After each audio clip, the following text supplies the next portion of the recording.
Hello, Antigua girls. Welcome back to the Wunderkammer. It's a steamy, steamy cabinet of wonders these days with the temperatures soaring. Let's talk about masks. Everybody who cares about their fellow human is wearing a mask these days. And of course, masks, they do a lot of jobs. First of all, when we think about masks, we're thinking about something that covers usually part of our face, which then affects our identity. Because for many, people think of us as what our face is. when they think of you, they probably think first of what's your face like? Does it ring a bell? Masks, they've been around for a long, long time, maybe since the beginning of our time, meaning humans' time on Earth. It could be animals have used masks or things to disguise themselves as well. But the one that we have, the oldest mask that we have in a museum, is 7,000 years old, 7,000 years old, used for a religious ceremony, we think. And those early masks were probably used not only for religious ceremonies, but to hunt, probably to obscure the identity or the presence of a human who is hunting for breakfast, dinner, and supper. So let me introduce you to a few masks from around the world. The first one is from France, made in France. Invented there in the 1800s, had to look this up, by a man named Tessier de la Boisière. And let's see if you can guess what it's used for. It's kind of big. Covers the whole face. That's metal with cloth around it, is kind of what they call an apron down in the neck. And if you thought, it's a beekeeper's mask, I think you're pretty close. Usually you see this and people have a big hard hat on besides. But this is actually what they call a fencer's mask. In particular, it's used when you are fencing with an épée. You'll have to look that up. This particular specimen comes from the beloved Johnson brothers, who wore these at one time. And the truth is, the style of these masks hasn't changed much in 200 years. It used to be that it was thought only beginners needed this when they were using the épée. But now, if you are a fencer and you are either practicing or competing, because people compete, you probably wear the French-designed fencer's mask. Ooh. How about this one? This is maybe a sports mask. Now let's think about a mask that's used to protect people, because I'm going to come back to this when I talk about my project. This one is a cloth mask. It looks just like any mask that we might be wearing. By the way, it's hard to tell what I'm saying when I wear one, isn't it? Because you can't read my lips. Ooh. Challenges of wearing masks on the bottom parts of our face. But this is one I got in Taiwan, where they ride a lot of motorcycles. A lot of people, they don't take cars or cabs. They do, but many people are on the move with they're on their motorcycles. And so this is one of thousands that you can buy in shops all over Taiwan and Vietnam and other places to protect you from the fumes and the smoke and the dust and the grit. Then there's a kind of mask that's used in the theater, and this kind of mask has been used for hundreds and hundreds of years. This is the mask that they use in Chinese or Beijing opera. Now, that mask is apparently in disguise because I cannot find it. I had several Chinese masks that I can't find. But look what I did find, something that kind of masks my face at any rate, but it shows the designs of these different masks. And in the beginning, these masks had 3 colors, and this is kind of interesting.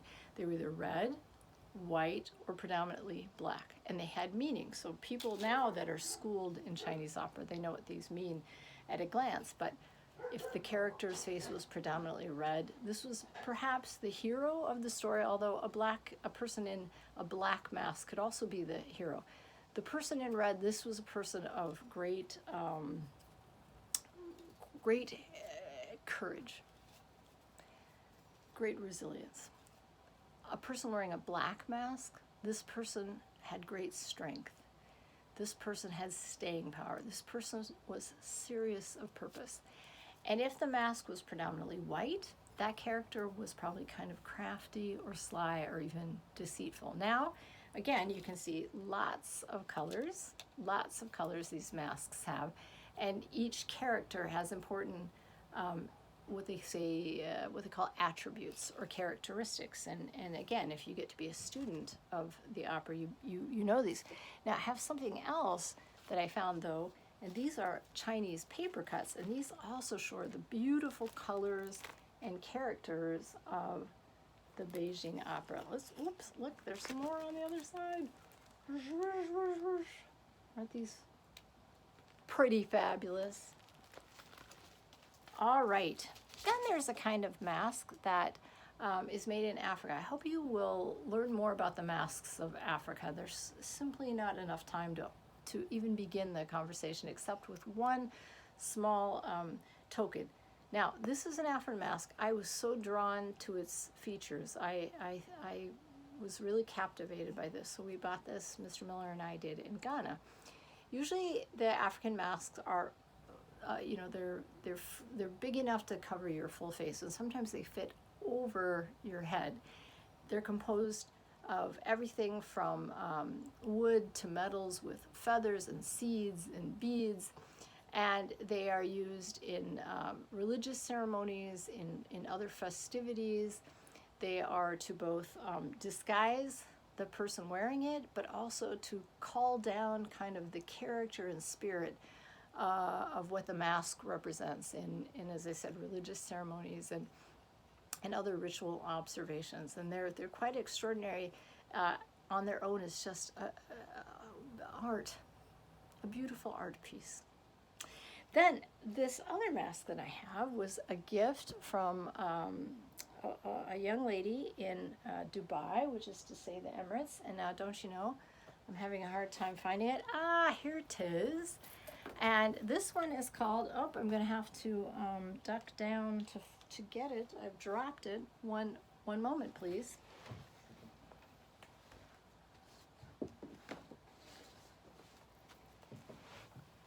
And I'm back. I was wearing a mask and you probably couldn't see me. This one is called a burqa. So you've heard of perhaps hijab, that women who are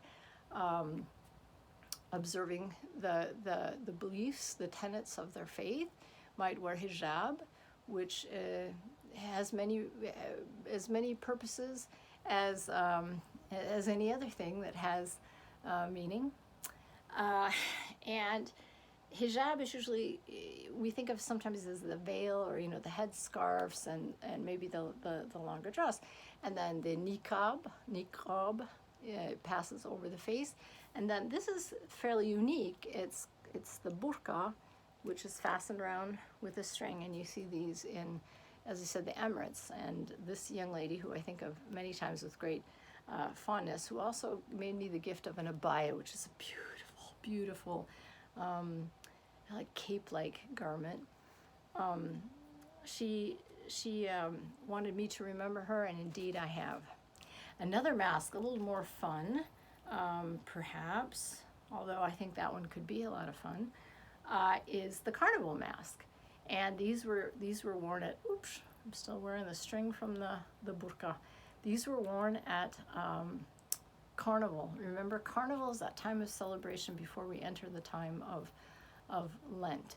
It's kind of yes to meat, and eventually 6 weeks of no to meat.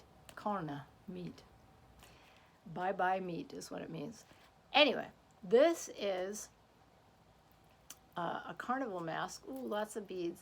Mainly covers the top half of the face, but with the beads manages to cover the rest of the face. And you can imagine the great intrigues of a person wearing a carnival mask to something fun like a dance or a gala. Now this other one is a little more, well, it can be fun, but it can be serious as well. This is a kind of mask or plaster cast. This one was made by a friend who he just closed his eyes. He's still with us. And These are used sometimes to make what they call prosthetic masks. So if you've ever seen a movie where a person is going to age, the same actor is going to age, or the person who's going to play a monster or become a witch or be somehow transformed, they might make a cast like this so that they can create the kind of plasticized mask that they'll use as the basis for that, that transforming mask. These are also known as death masks because, and I think they're still done today, when a person passes, if they want to remember that person as they enter the sleep of death, and as they lie in repose, they make a mask like this. And in ages past, again, I think even today, it's been used to create memorial sculpture or paintings that celebrate the person, even as they pass from our daily presence. Now, let's go back to my project. I'm so excited to show you.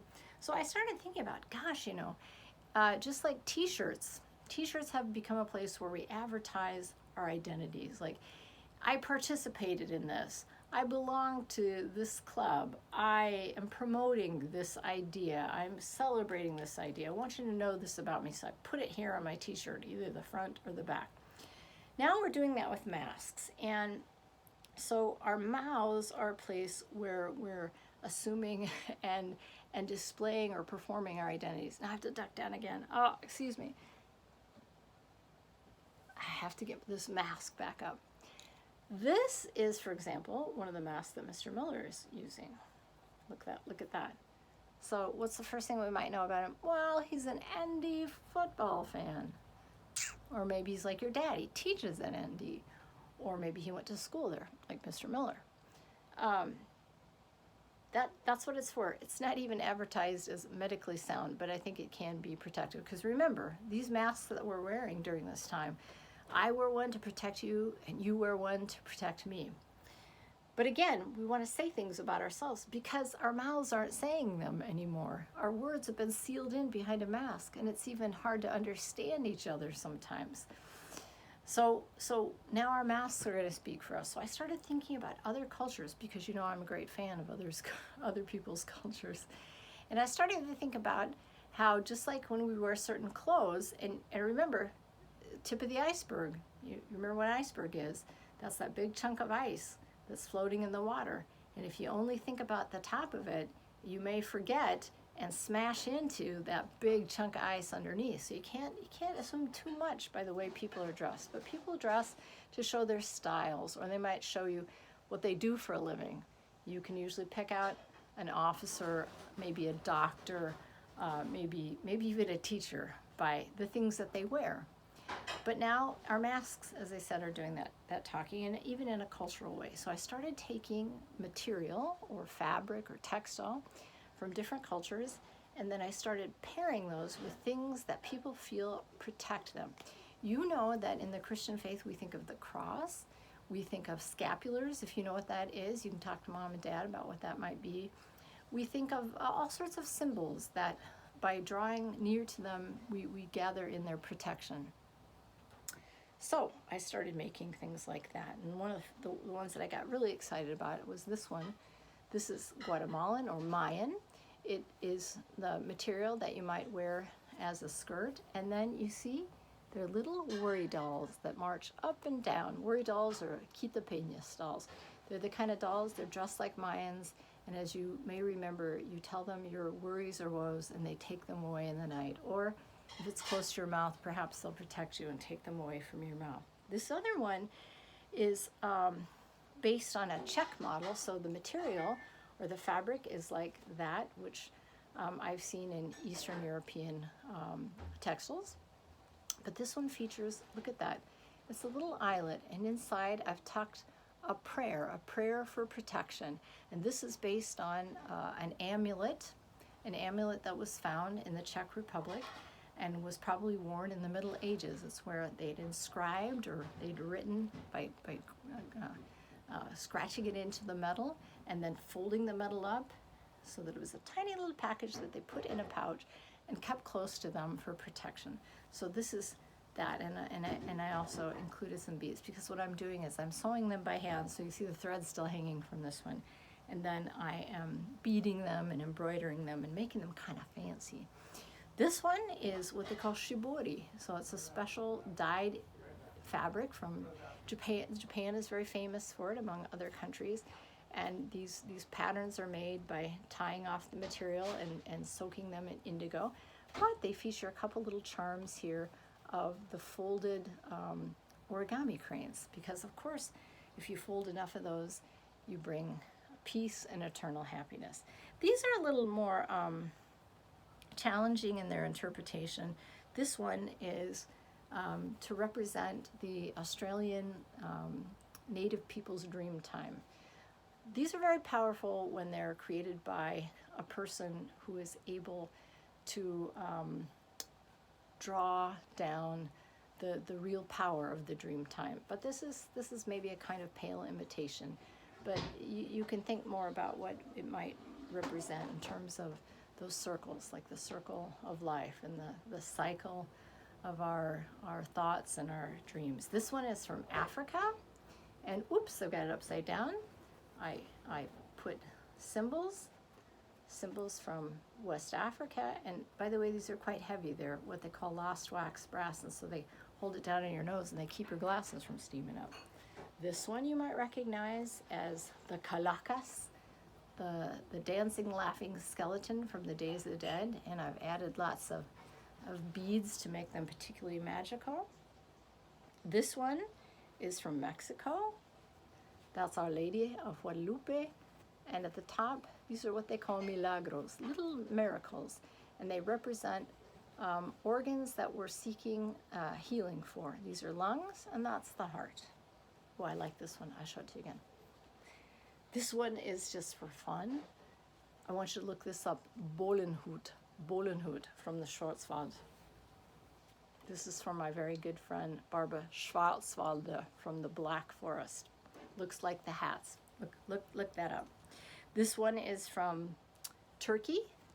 In Islamic art, oftentimes the designs are figural rather than of animals or humans. You can explore that a little bit more. And these are what they call nazır banjuk, or evil eyes. I have another one here. This is from Egypt. I don't know if you remember, there was a young man from Egypt who lived with us, Ahmed Ali.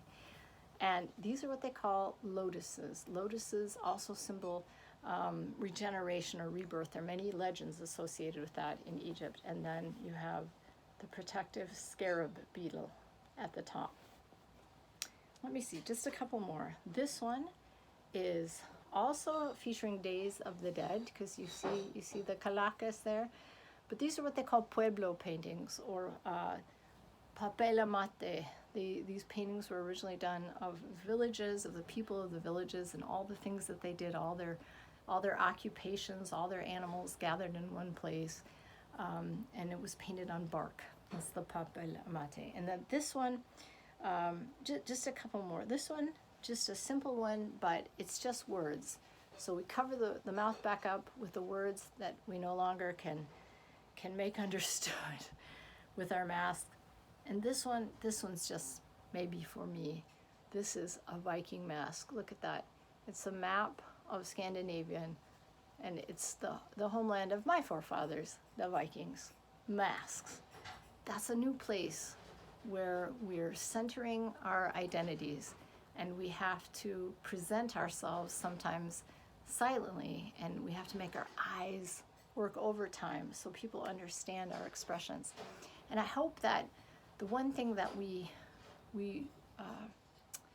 give real thought to is why we wear those masks. It's a form of care for our neighbors, for ourselves and for our neighbors. And maybe we'll exercise our eyes so that every time we look at someone over that mask, we'll communicate to them great care and great kindness. All right, you girls, see you soon. Bye.